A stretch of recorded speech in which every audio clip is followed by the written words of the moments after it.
अगर जंग छिड़ती है तीनों सेनाओं को रेडी होना पड़ता है। Message of Balakot which was effectively conveyed. Pilots कितना टाइम उनकी टेरिटरी में रहे? 3-4 मिनट काटे होंगे और वेदर की प्रॉब्लम थी। वेस्टर्न हाई कमांड के सीन ने उन्होंने मेरे को 3 बजे बोला था कि मिशन इज गो। ये रिस्क था वैसे उसमें टेम्पर, हाँ हमेशा। जिस बिल्डिंग में हमने मारे उसमें उस टाइम कितने लोग सो रहे थे वो इंटेलिजेंस एजेंसीज का इनपुट है। बालाकोट को ही क्यों चुना? जैश ए मोहम्मद का कैंप था, आइसोलेटेड था, बॉर्डर बिल्कुल फ्री पड़ा था ना। हमने डिफेंस को इंटरनेशनल बॉर्डर पे स्ट्रांग नहीं किया। नहीं वो रिस्की था। और ऐसे में अरे आर्मी डिप्लॉयड ऐसे थोड़े है, आर्मी भी तो लूप में है। अभिनंदन जो मिग उड़ा रहे थे वो F-16 के साथ अंगेज हुए और डॉग फाइट में एग्जिट कर गए। मैंने आर्मी चीफ से बात की, मैंने कहा देख अगर उनका पायलट हमारी तरफ है उसको पकड़ ले, हमारी गुड्डी ऊपर चढ़ जाएगी। वो खुद कह रहे थे कि हमने एक पायलट 2 बॉडीज मिली है। नहीं हमने एक पायलट पकड़ा, उसकी दाढ़ी भी थी, उसकी हमने पिटाई भी की, वो सरदार था। तो हमारे पायलट का ना तो दाढ़ी थी ना वो बेचारा सरदार था। आप उसका बिहेवियर देखिए, ब्लाइंड फोल्ड में भी ही वाज वेरी स्टॉइक। अभिनंदन को छोड़ना इमरान खान की दरियादिली थी या इसके पीछे कोई और वजह थी? दबाव है, 100% दबाव। अभिनंदन के पास अगर राफेल होता तो रिजल्ट्स क्या होते? उनके F-16 भाग जाते।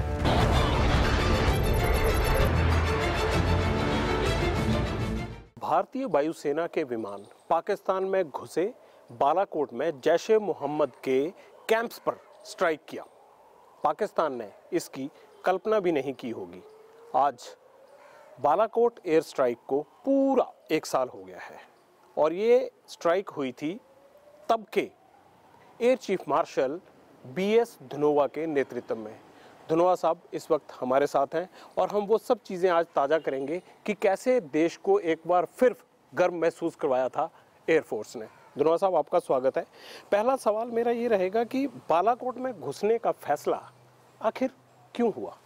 नहीं, ये जो एयरफोर्स है, ऐसे एयरफोर्स इज कंसर्न 26/11 जब हुआ, मुंबई अटैक्स हुआ था, उसमें भी एयरफोर्स ने जो देश की लीडरशिप है उसको बताया था कि हम तैयार हैं, टेररिस्ट कैंप्स हमें मैप कर रखे हैं, हमारे पास हवाई जहाज हैं और सूटेबल वेपन्स भी हैं और हम ये अटैक कर सकते हैं। तो ये डिसीजन पॉलिटिकल होता है कि करना है नहीं करना है, डिप्लोमेटिक करना है कि मिलिट्री करना है, तो ये तो पॉलिटिकल लेवल पर डिसीजन होता है।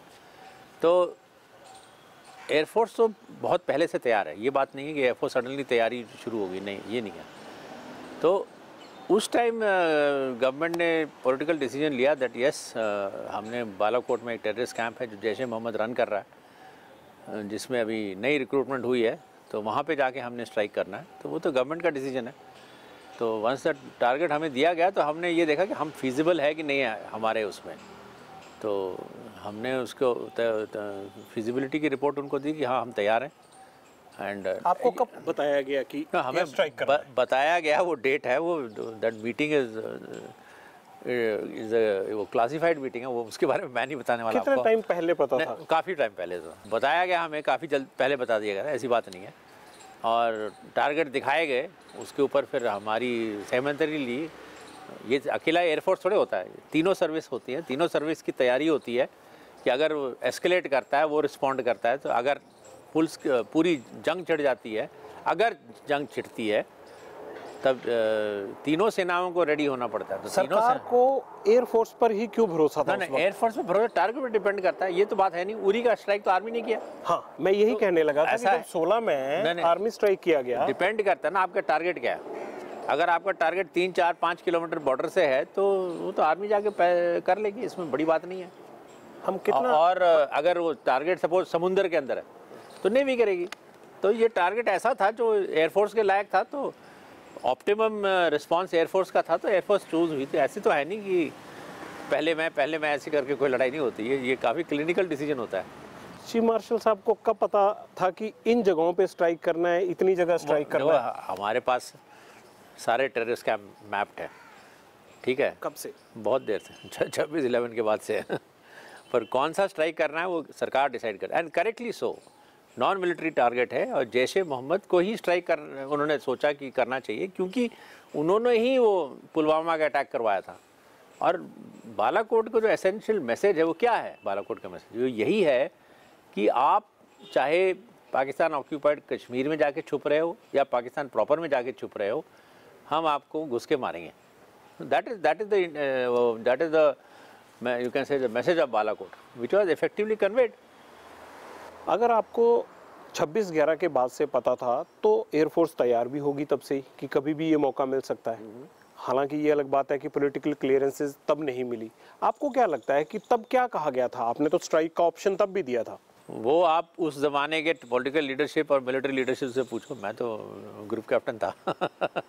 लेकिन आपको ये पता तो रहा होगा कि क्यों पॉलिटिकल विल पावर इतनी स्ट्रांग नहीं थी पाकिस्तान से निपटने की तब। उस टाइम की that I think it is incorrect for मेरे को कहना ठीक नहीं है।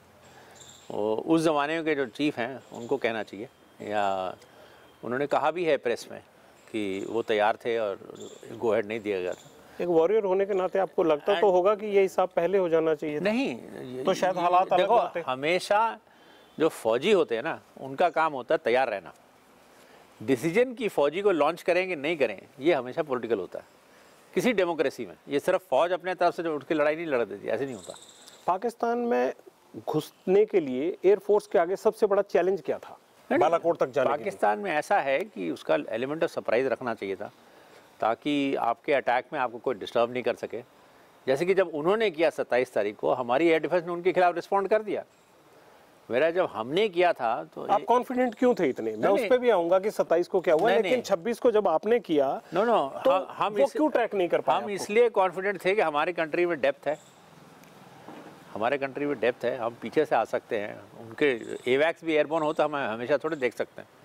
तो हमें पता था कि अगर उनको नहीं आइडिया है कि हम कहाँ जाएंगे, और मोस्ट इम्पॉर्टेंट वाज जो हमारी प्रिपरेशन हुई थी उसके लिए, इतने बेसिस इन्वॉल्व थे, कहीं से इन्फॉर्मेशन लीक आउट नहीं की कि ऐसा कोई स्ट्राइक होने वाला है।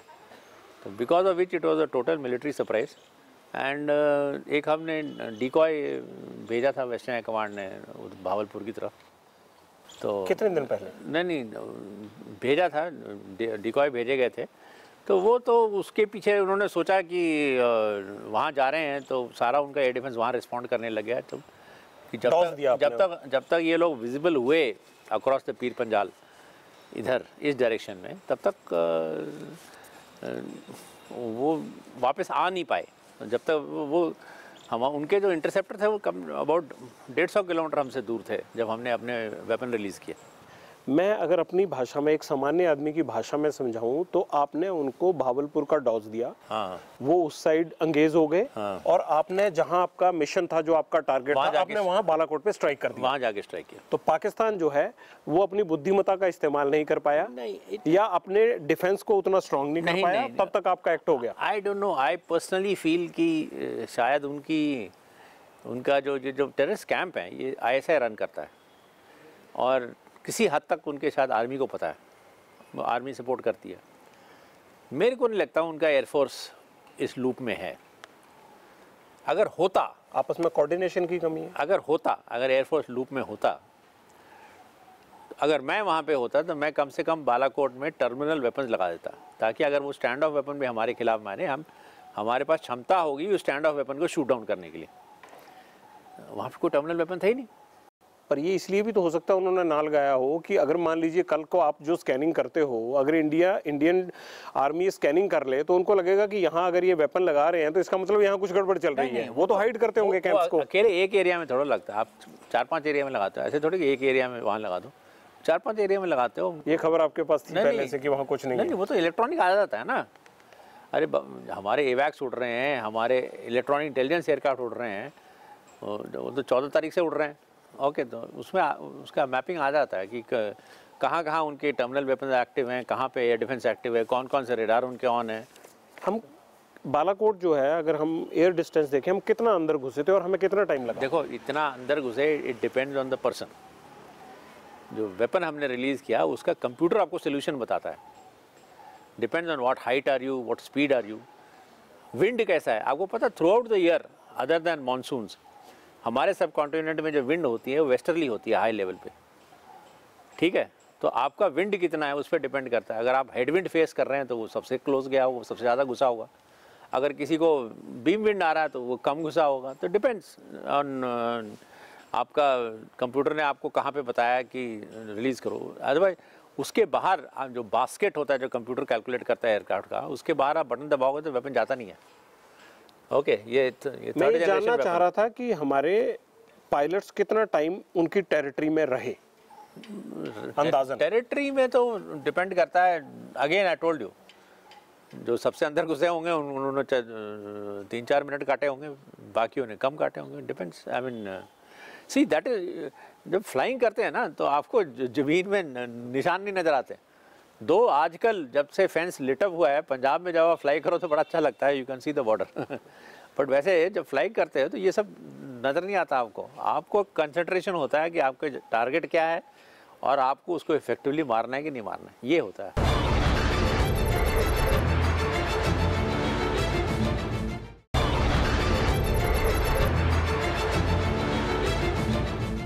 धनोआ साहब, जब हमारे फाइटर्स अंदर गए, अगर वहाँ पर उनको पाकिस्तान एयरफोर्स एंगेज कर लेती तो उसके लिए हमारी क्या प्लानिंग? नो, ऐसा थोड़े होता है कि सिर्फ बॉम्बर भेज देते हैं ना, उसको पूरा पैकेज होता है। पैकेज के साथ जो इलेक्ट्रॉनिक वॉरफेयर वाले होते हैं जो उनको जैम करते हैं, और उनके साथ वो होते हैं अपने एयर डिफेंस वाले होते हैं कि अगर एयर डिफेंस रिस्पांस आता है किसी डायरेक्शन से तो उस डायरेक्शन में पहले एयर डिफेंस को वो टेक ऑन करते हैं ताकि एयर डिफेंस हमारे स्ट्राइक एयरक्राफ्ट पे ना हावी हो सकें और स्ट्राइक वाला जो हमारा एयरक्राफ्ट है वो जाके अपना वेपन ड्रॉप कर सके। तो हमारा कितना पैकेज किया था? ना नहीं, ये तो डिटेल्स, मिशन का जो डिटेल्स है वो अभी डिक्लासीफाई नहीं हुए हैं, तो मैं आपको नहीं बताऊंगा हमारे पास 24 थे, 26 थे या 12 थे, वो डिपेंड करता है on what was required. And अकेले इस डायरेक्शन में थोड़े, rest of the India also हमारी फ्लाइंग चल रही थी ताकि हम उनको ये ना लगे कि हम कुछ कश्मीर में कर सकते हैं। जैसे भावलपुर है वो तो ऑपोजिट ये हमारा राजस्थान सेक्टर में है, तो वहाँ पे भी चल रहा था कुछ ना कुछ। ये एयर स्ट्राइक को, मिशन को अंजाम देने के लिए हमारे एयरक्राफ्ट गए थे, तो धनोआ साहब ये पूरी जानकारी कहाँ देख रहे थे, कहाँ ऑब्जर्व कर रहे थे, कहाँ मिल रही थी आपको? ये एग्जीक्यूट हो रहा था, वेस्टर्न एयर कमांड एग्जीक्यूट कर रहा था, एयर हेडक्वार्टर से हम एग्जीक्यूट नहीं कर रहा था। एयर हेडक्वार्टर से रिसोर्स एलोकेट करते हैं और उनको डायरेक्शन देते हैं कि ये करना है, आपने ऐसे करना है। पर ऐसा तो नहीं होता होगा कि एयर चीफ मार्शल निश्चिंत हो जाता होगा? उसको तो लगता होगा कि ये बहुत बड़ा मिशन है। निश्चिंत नहीं होता, उसमें उस टाइम एक प्रॉब्लम थी थोड़ी सी, और वेदर की प्रॉब्लम थी। अगर वेदर करके कहीं अबॉर्ट ना हो जाए, ठीक है, क्योंकि बारिश आने वाली थी। वो 27 को वेदर 26 के यू कैन से के बाद, यू कैन से 9-10 बजे के बाद से लेके 27 तक वहाँ पे उस एरिया में वेदर ठीक नहीं रहा था। तो उसके लिए गो नो गो क्राइटेरिया होता है कि गो है कि नो गो है। तो जो वेस्टर्न एयर कमांड के सीज ने उन्होंने मेरे को 3 बजे बोला था कि mission is go. Okay, that so prime minister ने भी एक इंटरव्यू में जिक्र किया था 3:30 बजे हमें था वेदर ठीक नहीं था, फिर भी हमने उसको, हाँ तो वही ना वेदर, तो उसके या तो आप पूरा कॉल ऑफ कर दो कि ठीक है जब वेदर ठीक होगा हम तभी जाएंगे, ठीक है, या हम रिस्क लेते हैं कि चलो देखते हैं। तो इसका असेसमेंट वेदर का पहले से नहीं लिया गया था? वेदर का कैसे लोगे तुम असेसमेंट? वेदर तो नाउ होता है ना, सिस्टम जल्दी आ जाता है, लेट आ जाता है, यू कांट 10 दिन पहले थोड़ा कर सकते हो। हमारे एरिया में ये रिस्क था वैसे उस वेदर टेम्पर, हाँ हमेशा it is not risk, not in the sense that कि हमारा हवाई जहाज गिर जाता है। रिस्क ये था कि हम शायद मिशन कॉल ऑफ कर देते, शायद तो एक बड़ी तैयारी रुक जाती है जो आपने प्रिपरेशन कुछ नहीं, 2 दिन बाद कर लेते उसमें क्या आप उसके लिए भी तैयार थे? हमेशा रोलेक्स कहते हैं उसको, आप रोल ऑन करते हैं उसको टाइम को। एक टेररिस्ट कितने मारे गए, कितने कैंप्स उड़ाए गए, इसको लेकर बड़ी कंट्रोवर्सीज आती हैं। आज धनोआ साहब मैं आपसे जानना चाहता हूं कि आपको क्या रिपोर्ट्स दी गई कि कितने टेररिस्ट मारे गए, किस बिल्डिंग में कितने टेररिस्ट हैं, ये इनपुट आता है इंटेलिजेंस एजेंसी से। इसका एयरफोर्स अंदाज़ा नहीं लगा सकती, ठीक है। जिस बिल्डिंग में हमने मारे, 3 मेन बिल्डिंग था जो हमने टारगेट किए थे, उसमें उस टाइम कितने लोग सो रहे थे वो इंटेलिजेंस एजेंसीज़ का इनपुट है, और वो फिर पॉलिटिकल लीडरशिप को बताते हैं कि इतने लोग। और फिर वो पॉलिटिकल लीडरशिप ने कहीं कहीं कहा है कि कितने लोग मारे गए। तो ये एयरफोर्स, मैंने वो आई थिंक 4th और 5th ऑफ मार्च ऑल्सो मेरा पहला जो इंटरव्यू था उसमें भी मैंने कहा हम तो टारगेट देखते हैं कि टारगेट मारे कि नहीं मारे, कितने बंदे मरे, it's an input comes from intelligence. कितने कैंप्स पर एग्जैक्ट स्ट्राइक हुआ था ये? नो द कैंप तो एक ही था, ओके। उसके 3 मेन बिल्डिंग से जो हिट हुए थे, ठीक है। ऑल आर इन बालाकोट, हाँ प्रॉपर।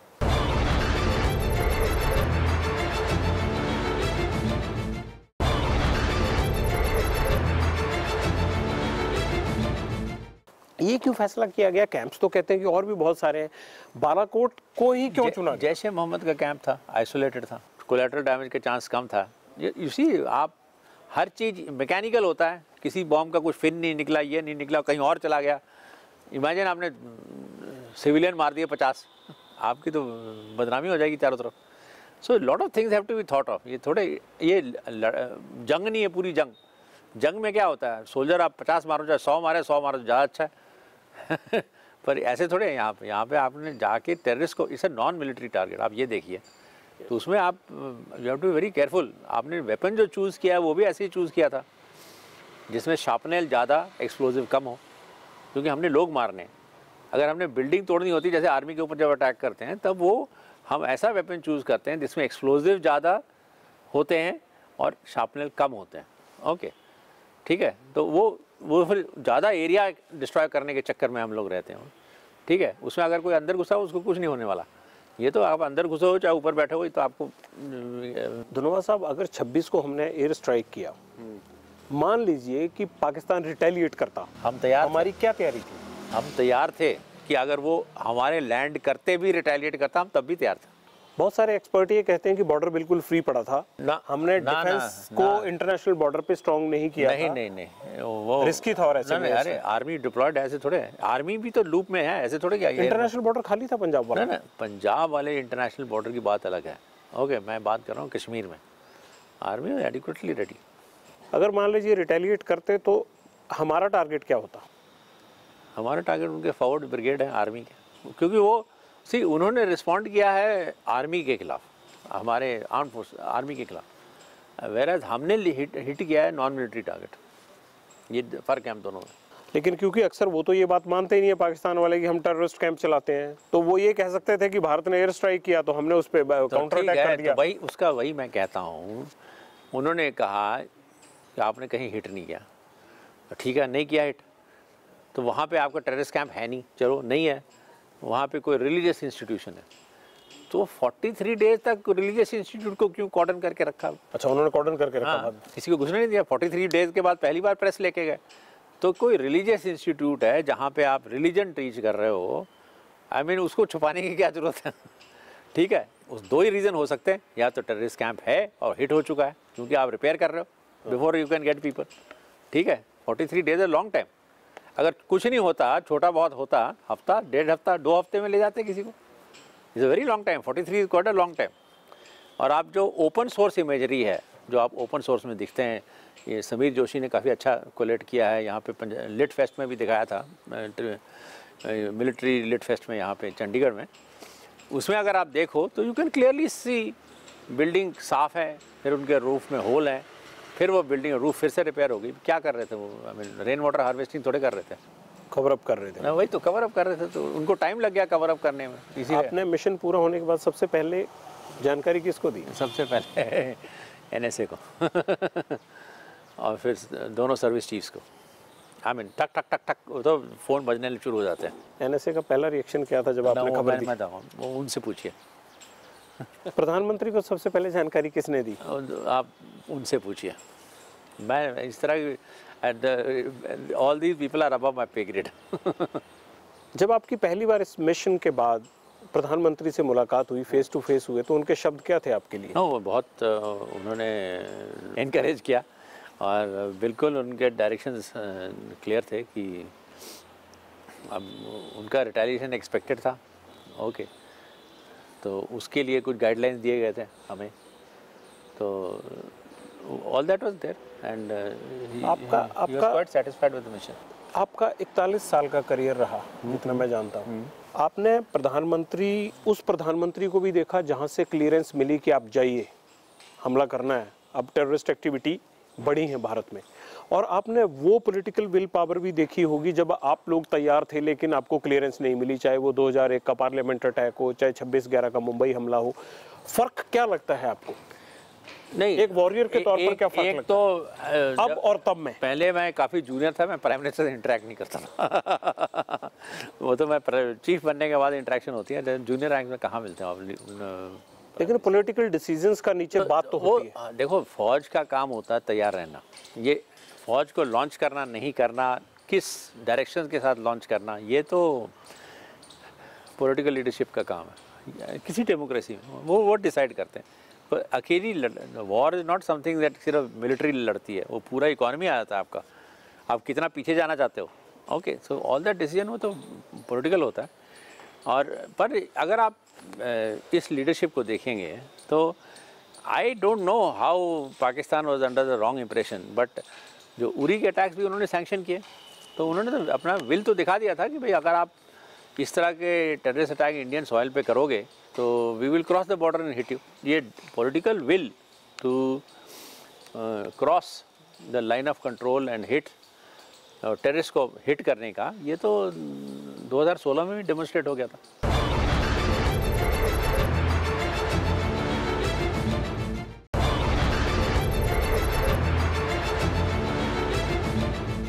एक तरफ पूरा देश जश्न मना रहा था कि 26 को जिस तरह से एयर स्ट्राइक हुआ और बात सामने आ गई थी 27 तारीख को, सब लोग ये कह रहे थे कि पाकिस्तान को सबक सिखाया है एयरफोर्स ने। लेकिन तभी एक खबर आई कि अभिनंदन जो मिग उड़ा रहे थे वो F-16 के साथ अंगेज हुए और डॉग फाइट में एग्जिट कर गए। आपके लिए उस जश्न के माहौल में ये खबर कितनी बुरी थी? नहीं, ये खबर see nobody likes to lose an aircraft, let us be very frank, and loss of the aircraft, ऊपर से फिर पायलट POW हो गया, तो इट्स यू कैन से आपको थोड़ा it disturbs you a bit. But we had also seen a track vanishing, जब उसका एंगेजमेंट हो रहा था, रेडार में दिख रहे थे ना दोनों, हमने एक और ट्रैक देखा था वैनिश करने, जो हमारे इलेक्ट्रॉनिक सेंसर बोल रहे थे कि ये तो F-16 का ट्रैक वैनिश हो गया। और दूसरी बात ये है कि उसी टाइम उन्होंने, जब वो ट्रैक उनका वैनिश हुआ, उन्होंने वो किया, अपने combat search and rescue helicopter launch कर दिया। तो उस टाइम हमने सोचा कि क्यों हेलीकॉप्टर, POW के लिए कॉम्बैट सर्च एंड रेस्क्यू नहीं लॉन्च होती, combat search and rescue launch होता अपने पायलट का। तो POW है जहाँ, सॉरी, जो एनिमी पायलट होता है जब लैंड करता है वो इमीडिएटली छुप जाता है या भाग जाता है, ये इधर उधर उधर, ओके, वो उस जगह खड़ा नहीं रहता जहाँ पे लैंड किया, उसको आप हेलीकॉप्टर से पिकअप नहीं कर सकते क्योंकि आपको पता नहीं वो कहाँ है। POW को ग्राउंड ट्रूप्स पकड़ती हैं, वेरा तुम्हारा अपना पायलट जो होता है वो या तो उस टाइम आपका बीकन एक्टिवेट करता है या किसी एक्सफिल्ट्रेशन जोन में जाता है कि जब वहाँ उसको इंटेलिजेंस होती है कि यहाँ पे एनिमी के ट्रूप्स नहीं होंगे, वहाँ जाके अपना बीकन ऑन करता है ताकि उसको वहाँ से पिकअप कर लिया जाए। ओके, तो अपने पायलट के लिए कॉम्बैट सर्च एंड रेस्क्यू, हमें ये बड़ा सरप्राइज लगा कि combat search and rescue opt हुई है। इनफैक्ट मैंने आर्मी चीफ से बात की, मैंने कहा देख, अगर उनका पायलट हमारी तरफ है उसको पकड़ ले, हमारी गुड्डी ऊपर चढ़ जाएगी। तो उनका क्या जवाब था आगे से? हाँ, तो he was well aware of search it. किया पूरे portal, He was well aware of it and उनका पायलट कहाँ गिरा था सर, जो F-16? उनका पायलट भी या उसी में एक कहते कि बॉडीज भी मिली थी वहाँ पड़े उस टाइम? नहीं, उनका पायलट भी वहीं गिरा था। जो शुरू में सोशल मीडिया में काफ़ी कुछ आ गया था, उसमें वो खुद कह रहे थे कि हमने एक पायलट, 2 बॉडीज मिली हैं। नहीं, हमने एक पायलट पकड़ा, उसकी दाढ़ी भी थी, उसकी अपनी पिटाई भी की, वो सरदार था। तो हमारे पायलट का ना तो दाढ़ी थी ना वो बेचारा सरदार था। तो आपकी असेसमेंट ये है कि वो उनका ही होगा? वो उनका पायलट होगा। तो और उनके जो DG ISPR के स्टेटमेंट्स आने शुरू हुए वो भी काफ़ी कॉन्ट्राडिक्टरी थे। पहले उन्होंने कहा, हमने कहा कि एक F-16 गिर गया है, तो वो कहते हमने तो F-16 यूज़ ही नहीं किया। फिर हमने वो अमना मिसाइल का मलबा दिखाया कि आपने F-16 नहीं यूज़ किया तो ये अमना मिसाइल तो कोई और मार ही नहीं सकता।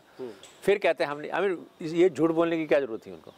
वो शायद ये कवर कर रहे होंगे कि उनको अमेरिका ने ये कहा था कि आप ये अपनी सिक्योरिटी के लिए इस्तेमाल करेंगे, ना कि आप किसी पे अटैक करने के लिए।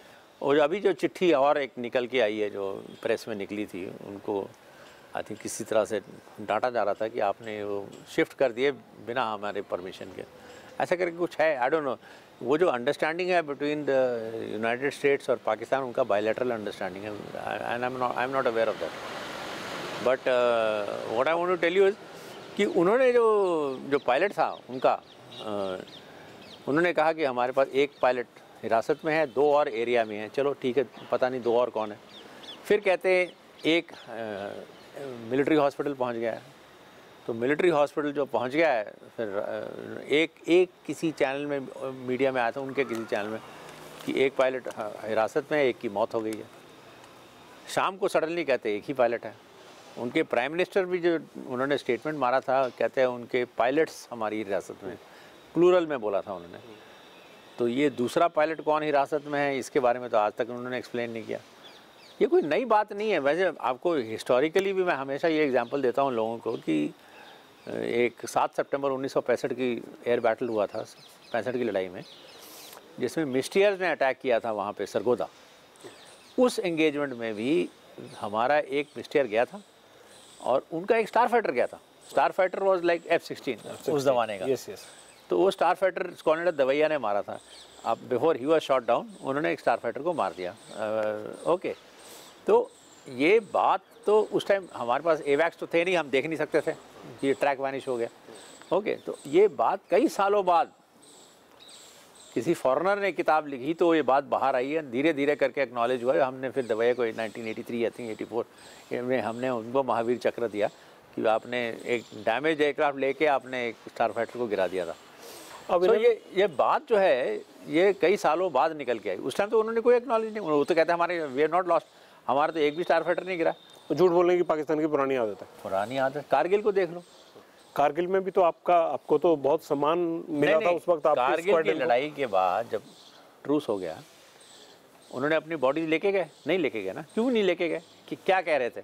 ये कह रहे थे कि ये तो हमारे बंदे हैं ही नहीं, ये आप ही के बंदे हैं जो आपके सरकार के खिलाफ गुमराह हैं और इंडिपेंडेंस के लिए लड़ रहे हैं। तो वो किसी को नहीं लेके गए। उसके वो सारी बॉडीज़ को with full religious and military honours किसने बरी किया? इंडियन आर्मी ने बरी किया। अच्छा, हमने सब कुछ कर दिया। 3-4 साल बाद उनके प्रेसिडेंट साहब किताब लिखते हैं, कहता है तो हमारे ही बंदे थे। तो उनसे पूछने वाली बात ये हो जाती है, ठीक है तुम्हारे बंदे हैं तो कम से कम उसकी बॉडी तो ले जाते हैं। लड़ाई तो खत्म हो गई है। ये नहीं मौके पे नहीं मानना, बाद में एडमिट कर लो, बाद 10 साल 5 साल बाद। वही जब तक, क्योंकि वो जो है ना, आपको एक याद रहना चाहिए कि किसी और देश के मुकाबले पाकिस्तान डिफरेंट है। एक there is a you can say a joke in English, in every country the state has an army, in Pakistan the army has a state. तो उनको अपने डोमेस्टिक वो सारे रिसोर्सेज उस कंट्री, उन कितने पास उनके पैसे ही नहीं है। They have no money, they have no foreign exchange. वो क्या लड़ाई लड़ेंगे? वो रफाल डील साइन करने के पैसे नहीं उनके पास। हमें पूरी कंट्री का फॉरेन एक्सचेंज लगा लो तब नहीं पैसे उनके पास। तो वो इतने इम्पोवरिश्ड इकोनॉमी में फिर भी इतना लार्ज स्लाइस अपने मिलिट्री की तरफ लेके जा रहे हैं। तो उन्होंने अपने बंदों को कुछ तो बताना, भाई क्यों इतने खत रहे हो? तो क्या बता रहे हैं अपने मिलिट्री को कि देखो हम खड़े हैं, नहीं तो हिंदुस्तान तुमको खा जाएगा। ठीक है, तो उनको हमेशा हर अगर उनको एंगेजमेंट में ये पता चल जाए उनके पब्लिक को कि ये लोग हार गए हैं, तो उनको वही खा जाएंगे, वो खा जाएंगे, वो पैसे देने बंद कर देंगे। 71 के बाद क्या हुआ? 71 के बाद जब उनकी मिलिट्री ह्यूमिलिएट हुई, वो तो डिनाई नहीं कर सकते, बांग्लादेश इंडिपेंडेंट हो गया। ठीक है, वो हमारे पास 20 साल तक पीस था, 91 तक उन्होंने मुंह नहीं खोला। ठीक है, टिल द टाइम उनके पास न्यूक्लियर वेपन आए, फिर उन्होंने टेररिस्ट को इनकरेज करना शुरू किया। ओके, तो ये उनकी जो ये बात है, अभी भी सियाचिन की लड़ाई में देखो क्या बोल रहे हैं अपने बंदों को, उनकी आर्मी कहाँ बैठी है? वो तो कहते हम तो ऊपर बैठे हैं। और ऊपर कहाँ बैठे? पीस क्यों नहीं हो सकता? क्योंकि वो अपने बंदों को उनको बोलना पड़ेगा कि भाई हम तो नीचे हैं। तो वो पूछेंगे तुम तो हमेशा कह रहे तुम ऊपर, अब नीचे कैसे पहुँच गए? एग्जैक्टली सर, जब अभिनंदन के एग्जिट करने की वहाँ पे आपके खबर आई कि हमारा वो वहाँ पे PW हो गया है, सबसे पहला रिएक्शन क्या था धनोआ साहब? नहीं, पहला मेरा रिएक्शन यही था कि let us hope he comes back. पर एक जैसे मैंने पहले भी आपको कहा, एक अच्छी बात हुई कि वो सोशल मीडिया वगैरह रिकॉर्डेड हो गया।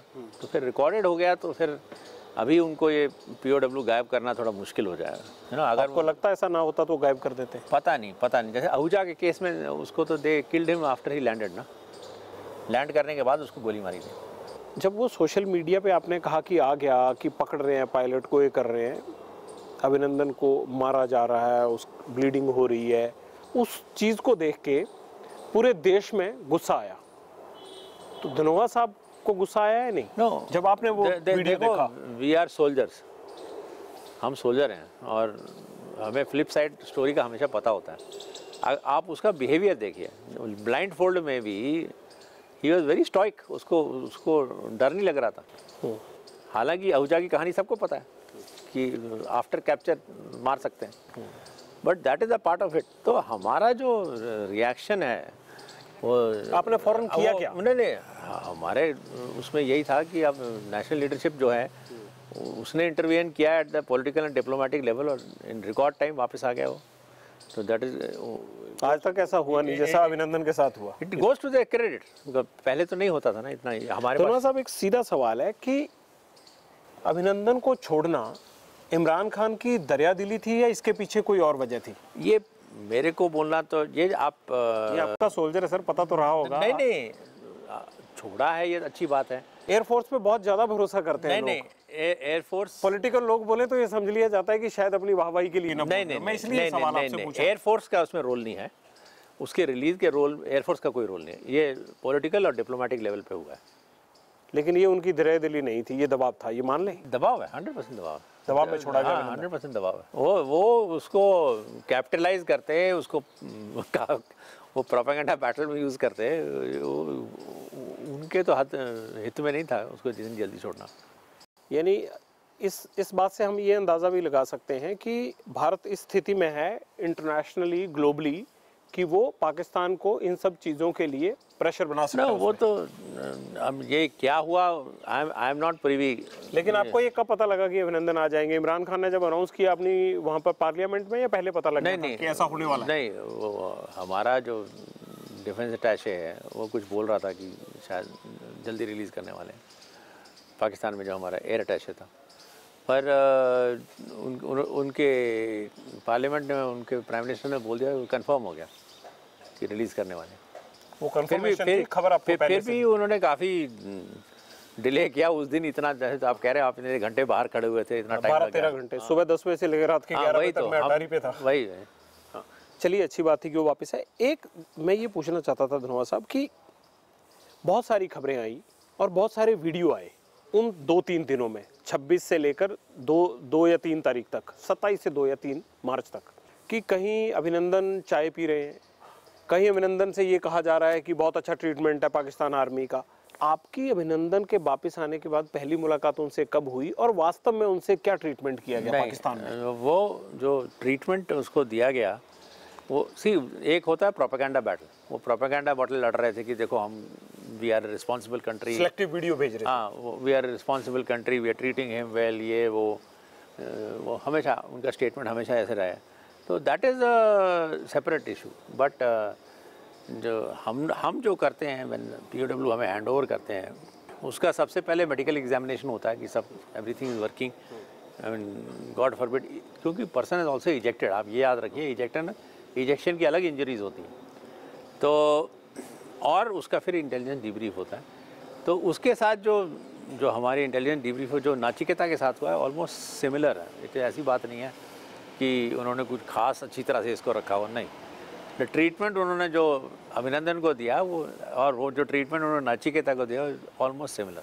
टॉर्चर किया गया? नहीं, वो करते हैं, there lot of methods of getting you unbalanced and basically information निकालना चाहते हैं। तो नॉट सो कितने लंबे तक इंटरोगेट करते थे उनको? वो जो डिब्रीफ है वो तो अभी तक, आज नाचिकेता का डिब्रीफ क्लासिफाइड है, तो अभिनंदन तो अभी आया वो हम रिलीज नहीं करते। हम रिलीज करने को भी नहीं कह रहे, करना भी नहीं चाहिए, लेकिन हम सिर्फ ये चाह रहे हैं, देश ये जानना चाहता है कि उस जवान ने देश के लिए क्या क्या सहा वहाँ। उसने बहुत अच्छा बिहेवियर था उसका, पोस्ट कैप्चर एकदम सोल्जर की तरह बिहेवियर था, वो डरा नहीं। और आप अगर देखते हैं जो इन्फॉर्मेशन शुरू में आया, जब उसको पता चला कि उसको तो पहले डाउट हो गया ना, कोई, मैंने बोलता ना, कोई लकीर थोड़े है ज़मीन पे, उसको तो ये डाउट हो गया कि इंडिया में है कि पाकिस्तान ऑक्यूपाइड कश्मीर में है। तो पूछा तो उन्होंने ही रियलाइज़ किया तो पाकिस्तान ऑक्यूपाइड कश्मीर है। फिर देखो भाग के गया नदी की तरफ, जो इम्पोर्टेंट कागजात उसके पास थे, कॉल साइन वॉल साइन, हालांकि वो सब चेंज हो जाते हैं, फिर भी उसने अपने फ़र्ज समझा कि इसको हम डिस्ट्रॉय कर दूँ ताकि उनके हिरासत में ना आए। तो he behave like a very good soldier, उसमें there is no doubt on that, इसीलिए डेकोरेट किया गया।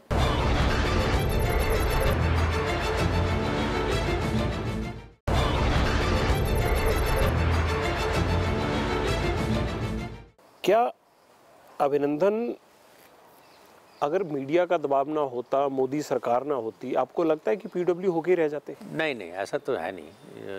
ऐसा या तो अभिनंदन को वापस करते वो थोड़ी देर के बाद, इंस्टेड ऑफ इतनी जल्दी, या उसका बॉडी वापस करता। आहूजा का भी तो बॉडी वापस तो कर दिया था उन्होंने, ऐसी बात तो नहीं है। आपकी अभिनंदन से पहली मुलाकात कब हुई वापसी के बाद? जब वो वापस इंडिया आया, उसका मेडिकल चेकअप के बाद वो जब उसका इंटेलिजेंस डीब्रीफ हो रहा था, तो उस समय मैं उसको मिला वहाँ पे। आपका पहला सवाल क्या था उनसे? नहीं, पहला कुछ नहीं था, मैं उससे कोई सवाल नहीं पूछा, मैंने तो उसको सिर्फ गुड शो कहा, जिस तरह उसने बिहेव किया।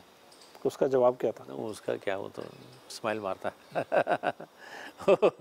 That is not this thing, that is a informal talk. मैं थोड़े, वो जो इंटेलिजेंस डीब्रीफ करा रहे हैं उनका काम होता है to get as much information as possible, ताकि हम अपना इंस्टीट्यूशनल नॉलेज बढ़ा सकेंगे वो क्या करते हैं। फिर बाकी पायलट्स को भी हम बताते हैं कि देखो ऐसे ऐसे होता है, so they are also prepared mentally. तो क्या अभिनंदन भी उन पायलट्स के साथ ये जानकारी शेयर करता है या एक प्रोटोकॉल के मुताबिक एयरफोर्स ही करती है? हमारा जो डायरेक्टर इंटेलिजेंस है वो करता है।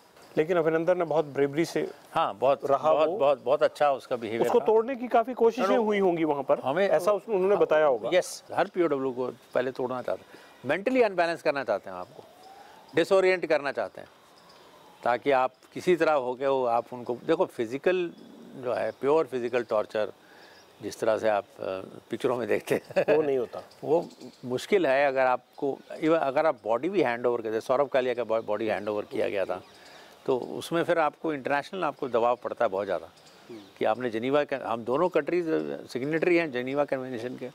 अब ये सब काम आजकल के ज़माने में थोड़ा मुश्किल हो गया, तो वो अनबैलेंस करके उससे इंफॉर्मेशन लेना चाहते हैं। धनवा साहब, एक चीज़ और ये जानने वाली है कि जब आपके एनिमीज़ बिल्कुल अगल बगल में पड़ोसी हों और कहा जाता है कि एयरफोर्स जिसका स्ट्रांग होगा विक्ट्री उसकी तरफ जाती है। मैं नाम ही ले देता हूँ, चीन और पाकिस्तान लगातार थ्रेट बने रहते हैं। आज हमारा एयरफोर्स कहाँ खड़ा है अगर इन आसपास के हम नेबरिंग एनिमीज़ को देखें? नहीं, देखो, एक होता है कि क्या आपके पास इतनी फोर्स है कि आप दोनों के ऊपर एक साथ हावी हो जाओ, एक तो ये होता है।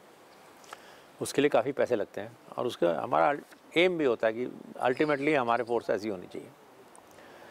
दूसरा होता है कि अभी जो हमारे पास है, पर्सन है, असला है, हवाई जहाज है, उसके साथ क्या हम इनके साथ लड़ सकते हैं कि नहीं लड़ सकते। जो हमने एक्सरसाइज 2018 में की थी गगन शक्ति, वो यही तो था कि जो हमारे पास है उसको मैक्सिमाइज करके हम कितना लड़ सकते हैं।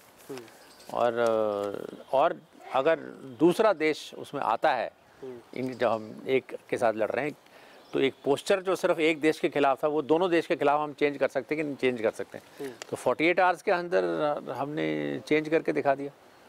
सो वो जो हमारा एक तो होता है प्लान ए, सब कुछ है तो हम किस तरह से लड़ेंगे, एक होता है प्लान बी, हमारे पास जो कुछ है उसके साथ हम कैसे लड़ेंगे। तो प्लान बी तुम्हारा आंसर होता है कि क्या आप लड़ सकते हो, लड़ने की क्षमता रख सकते हो, कि आपको गवर्नमेंट को जाके बोलना पड़ेगा कि हमारे को कोई कैपेबिलिटी नहीं है। तो हमारा जो प्लान बी ने यही दिखाया कि हाँ, हम लड़ तो सकते हैं, ऐसी बात तो नहीं है।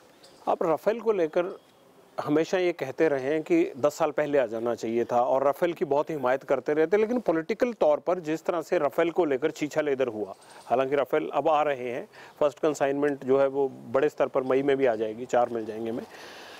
आपको क्या लगता है कि अभिनंदन के पास अगर मिग बाइसन की बजाय अगर राफेल होता तो रिजल्ट्स क्या होते? उनके F-16 भाग जाते वहाँ से भाग जाते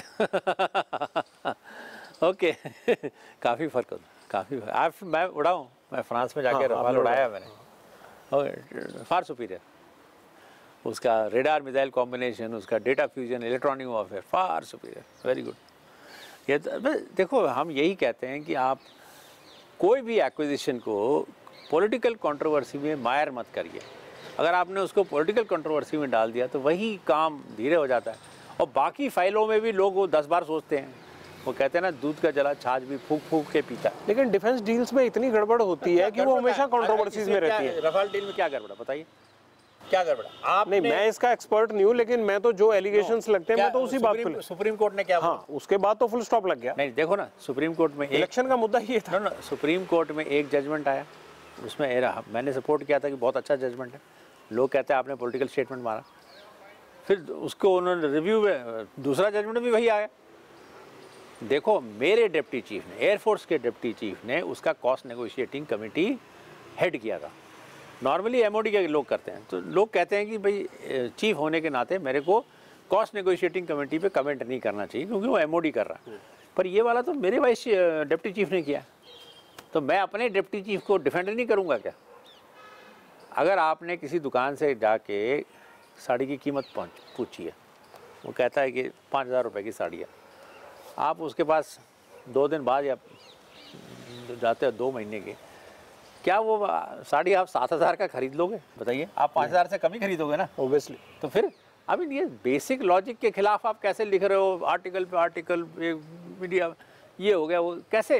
कौन ब्यूरोक्रेट इतना स्टूपिड है उस कमेटी में जो बैठा हुआ है जो इस तरह के काम करेगा? जो आपके हिसाब से सिर्फ पॉलिटिकल माइलेज लेने के लिए उठाया गया मुद्दा था?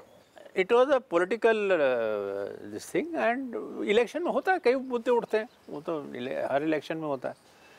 तो आपने अपनी रिटायरमेंट से पहले अभिनंदन के साथ फ्लाई किया, उसकी क्या वजह थी, क्या मकसद था? नहीं, 2 रीज़न। एक तो उसका मेडिकल कैटेगरी नहीं था, थोड़ी बहुत थी, मसल इंजरी या व्हाटएवर। तो I was very keen that, her pilot को होता है कि इजेक्शन के बाद जल्दी से जल्दी फ्लाइंग में वापस आ रहा हूँ।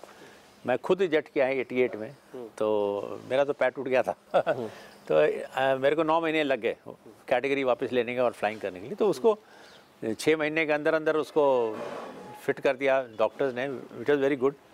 एंड प्लस थोड़ी बहुत अक्रॉस द बॉर्डर वो कह रहे थे कि उसको हमने ना डॉग हाउस में डाल दिया है क्योंकि वो POW बन गया, ये वो। तो परसेप्शन, तो वो परसेप्शन है। तो मैंने कहा कि ठीक है, अगर फिट है, वैसे वो फ्लाइंग कर रहा था, ये नहीं कि सबसे पहली सॉटी मेरे साथ की, वो पहले फ्लाइंग कर रहा था।